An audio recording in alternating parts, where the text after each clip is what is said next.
¿Cómo están? Mi nombre es Enzo Completa y soy el profesor titular de la materia Doctrinas e Ideas Políticas 2 de la Facultad de Ciencias Políticas y Sociales en la Universidad Nacional de Cuyo.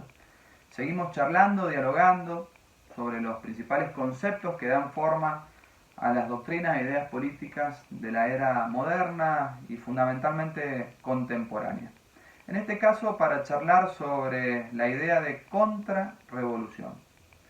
Como saben, la revolución en términos conceptuales es una idea muy potente. No hay teóricos de las revoluciones en general, ¿sí? No abundan, sino más bien hay teóricos sobre algunas revoluciones en particular, como por ejemplo la Revolución Francesa o la Revolución Rusa. En términos generales, son escasos los autores, los políticos, los pensadores que verdaderamente pusieron en duda el principio de legitimidad imperante en un determinado momento, en una determinada sociedad. Ya sea este principio el monárquico o el burgués o el capitalista. En realidad, en términos generales, se muestran mucho más permeables a proponer reformas políticas, reformas sociales, pero siempre apegados a las instituciones existentes. Este es el caso, por ejemplo, de un grupo de pensadores que vamos a ver, que son los socialistas utópicos, quienes van a rechazar la violencia y van a descreer de la revolución. A su entender, debía ponerse el foco básicamente en la educación y en la persuasión. Acá vamos a encontrar algunos representantes como el conde de Saint-Simon o bien Charles Fourier, que durante toda su vida hicieron esfuerzos por reunirse con industriales, con banqueros, con reyes, incluso con los zares, ¿sí? Para tratar de conseguir recursos para implementar sus proyectos de sociedades agrarias, como puede ser el falansterio. En definitiva, para tratar que estos banqueros o industriales también mejoren sus condiciones o las condiciones laborales de sus empleados o trabajadores. Y siempre a través de la educación o de la persuasión como herramienta y no de la revolución. Quizá uno de los primeros revolucionarios en la historia es Espartaco, o fue Espartaco, este esclavo de Tracia, este gladiador, ¿no? Que logra liberarse de sus captores y generar una de las revoluciones más grandes por parte de los esclavos en la historia de Roma. Pero bueno, esta revolución se da con la fuerza de los hechos, no transcurre en el plano de las ideas. Creo que en términos teóricos, recién el primer pensador revolucionario, pero que se va a dedicar también a escribir sus ideas, fue Babeuf, en Francia, en los años previos a la Revolución Francesa, quien se va, Graco Babeuf, a adelantar incluso al mismísimo Robespierre y lo va a influir. Este pensador proto-marxista, proto-socialista, va a identificarse con el movimiento campesino de los sans-culottes, ¿sí? Y desde su diario, El Tribuno del Pueblo, va a proponer una serie de levantamientos que van a desencadenar en una conspiración conocida como la conspiración de los iguales. Es interesante el aporte de Babeuf, dado que, por un lado, elabora una técnica muy importante, interesante y específica, una técnica para la insurrección revolucionaria.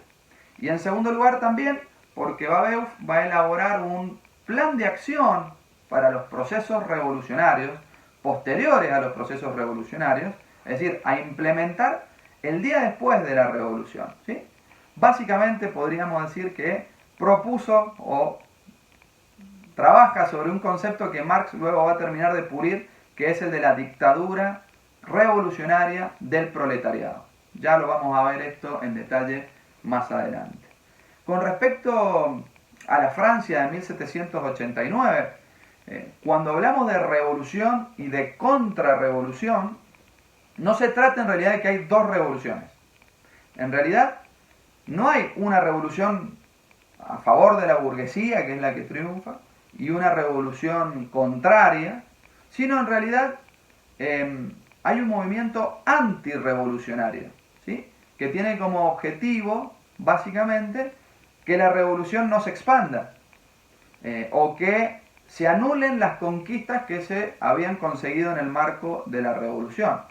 O si se quiere, el objetivo de la contrarrevolución es regresar a un status quo previo a la toma de la Bastilla. Este concepto de contrarrevolución es acuñado por uno de los principales enemigos de la Revolución Francesa, un conde, un marqués llamado Joseph de Maistre, conde, ¿bien? Que había nacido en 1753 y que propone esta contrarrevolución y le termina de dar forma, entendiéndola en este sentido, es decir, como una revolución contraria, o si se quiere, lo contrario a la revolución. ¿Bien? Este análisis incumbe básicamente a Francia, que es en donde acontece el principal escenario postrevolucionario y contrarrevolucionario, ¿sí? Marcado básicamente por la restauración de los Borbones durante el periodo que va desde 1815 a 1830, cuando asume Luis Felipe de Orleans. Ahora, hablar de contrarrevolución necesariamente nos obliga a referirnos también al plano de las ideas inglesas, específicamente a uno de los principales referentes del conservadurismo inglés, y me refiero al caso de Edmund Burke, que en realidad no era inglés sino irlandés, pero residía en Inglaterra, era legislador en la Cámara de los Comunes. La Revolución Francesa en Inglaterra cae como un verdadero balde de agua. Tienen mucho miedo, mucho temor de que esta Revolución Francesa, con ínfulas de universalismo, se expanda y genere también un proceso revolucionario en Inglaterra. O peor todavía, una catástrofe mayor, que esta Revolución Francesa se convierta en una revolución europea. Respecto de Burke, publicó Rápido de Reflejos un libro sobre el cual nos vamos a detener, que se llama Reflexiones de la Revolución Francesa. Apenas un año después de la toma de la Bastilla, este libro ya es traducido al francés y a todos los idiomas de Europa. Burke se opone a la revolución, a la que considera un movimiento disruptivo, básicamente porque había destruido el sistema de gobierno francés, monárquico, el sistema feudal, había minado los principios de legitimidad de la monarquía y también había eliminado los privilegios. Y al entender de este autor, de este pensador, de este político inglés, no podía hacerse tabula rasa, no podía empezarse de cero, sino que las sociedades debían regirse en base a sus tradiciones, debía respetarse el principio de la tradición nacional, debían respetarse las costumbres, los prejuicios, las reglas consuetudinarias, la constitución prescriptiva, y en definitiva había que respetar todos estos pactos vigentes, celebrados antaño durante muchos siglos, ¿sí?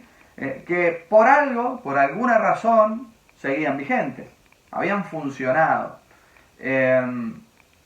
Burke sabía que el cambio era inevitable en algún punto, y que incluso alguna cuota de cambio podía ser beneficiosa para la sociedad, ¿sí? Algún grado de innovación es importante y necesario.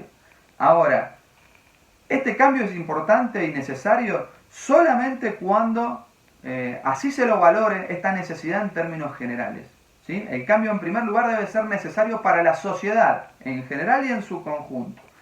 Y por otro lado, el cambio sería aceptable solamente cuando el mismo no provenga por parte de una abstracción, de una persona, de una idea, sino en realidad cuando el cambio sobrevenga como resultado no de un esfuerzo humano consciente, sino de una necesidad imperante de cara a la sociedad.